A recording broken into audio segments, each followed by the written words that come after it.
Hey, what up, everybody? Stevie Breach coming to you. This is me after Monday Night Raw. Tons of fun. When I look back on the show, it's all about CM Punk against Vince McMahon. I never thought that the Vince McMahon state of the WWE address would turn into a whole match. I sort of thought that Vince was done getting in the ring, but it was fun. I do take shots at it because he got more offense in against the current WWE champion than he did at WrestleMania 26, going up against Bret Hart. That was, aged and had a stroke, this, that, and the other. Basically the whole Hart family beat the shit out of Vince, and he never got one move in the whole match. And this right here, he traded shots back and forth with CM Punk like he was John Cena himself. The whole build-up to him having to choose between John Cena or Ryback, wouldn't be surprised if they end up throwing both of them in there at the same time. Making it a three-way somehow. Maybe hoping that he can turn Punk and... I apologize. Punk maybe hoping that he could turn Ryback against John Cena and John Cena against Ryback at the same time, so maybe it would be easier to defeat the two guys rather than just defeat the one.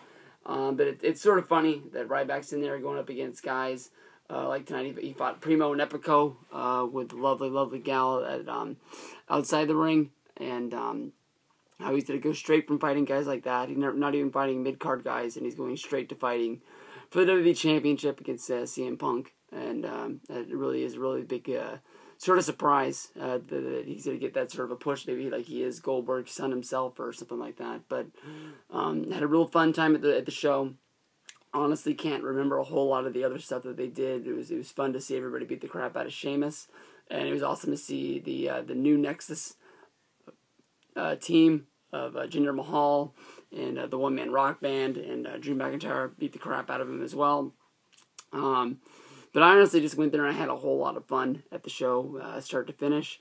It was me and my buddy, Mario, that lives here in Sacramento, that I met going to shows. He kept spotting me, so he finally said we're going to go to shows. We're going to be going to the show in SmackDown. We'll be sitting second row for that show as well. We just bought those on the way home. That's going to be in January, the week of the Rumble. So that'll be a fun show to go to. Hopefully we'll see some massive, big-ass brawl break out there for you. But there's two guys next to us that were having just as much fun. There was a kid behind us, a kid in front of us, and a kid behind us with their dads. It's always fun to see. There was a little girl behind me. It's always a little fun to see little girls who love wrestling. She said that she just got into wrestling because her dad turned it on one day and it changed her life, and now she loves it. And the dad sort of looked at me like, he can live without watching it, but she loves to watch it, wants to watch it every day now. So I, for one, have always fans for bringing in little kids in, because I was a little kid and I started watching wrestling, and so it doesn't really bother me. Really cool. We got there real early. You'll see in the day in life video. We went to go eat at In-N-Out, a local eatery here in Sacramento that's world famous. If you're lucky, you live on the West Coast, you have them. If you're on the East Coast, you see this hamburger, you're going to want it. Honestly, it's going to be good times. But when you get to the arena really early, you're one of the first people to get into. They only had a stack of tickets that were this big, so I don't know how many that is, but use your imagination.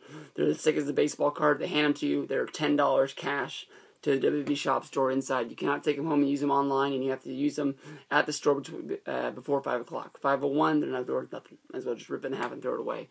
But I was able to get two of these, and I just saved one, hoping that I can give one to Zach if I sell them. And this is like the 5th show in a row that I've been to that Zach has been there. And as well as buddies as we are, as you don't even get to meet him. Press my buddy, I am Elfo, that I talk to all the time on Twitter. Didn't get to meet up with him, but I got to see my boss from work who sat behind me. That was pretty cool. But with the $10, you got a $25 shirt for only $15. That's a bargain no matter what you get. Plus, you don't have to worry about the shipping from WWE Shop. This is the shirt that I really wanted. When you think about it, you want to collect all the John Cena shirts, because once he stops wearing them, that's when you really start to think that they look really cool. And this is one that I really liked. It's the John Cena pink shirt. And on the back, this is the one part that I didn't like. I liked the front a lot, but I would have liked it more if it didn't have that pink ribbon on the back. Not that I don't support breast cancer awareness and all, but I don't know. I just don't know if I want to wear that around all the time. But this is the shirt that I'll probably end up wearing a lot. But the pink Cena shirt, Rise Above, pretty cool to see the duplicate of the green. They debuted the new CM Punk shirt with the Bumblebee yellow. Felt like I've seen that color pattern before, besides for Shane Douglas, but and somebody else. But I'm not 100% sure. Plus, they were selling the Miz shirts, this, that, and the other. When you got to the show, they had a big WWE shop thing, like a trailer set up in the parking lot. They had Zack Ryder and Dolph Ziggler both signing autographs out there. So make sure it shows in the future. Make sure you get there early and check out the stand. There's 2 lines. Make sure you get one for the autographs, and you're pretty badass. But like I said, I honestly just had fun with the show. Just sort of, just kicked back and just, did some chants and some cheers. If you asked me about everything that was on the card of that 3-hour Raw, really have no idea. I know they did some tag team matches. That was fun. We were yelling at Rey Mysterio to grab a tag rope because we're real sticklers for the rules, and he wasn't following them. And that's why I don't believe they'll become tag team champions. Plus, Road Scholars, when you're 2 guys like that and you have your own damn Titantron, I think you're fit to win this. I think they've already pretty much planned it out, but nobody else has one except for the primetime players. Dude, the guy that I was sitting next to, I'd never even asked his name, but we were just having fun the whole show. Barely said any words to him because the primetime players match was really early. Their thing comes out. We hadn't really even said that we were both fans. He wrapped his hands around mine. I wrapped his arms around his, and we were doing that fucking primetime players thing. It was badass. But I had tons of fun. 5 stars. Would love to do it again. I guess the next show is going to be in January. And good times from there. Peace out, everybody.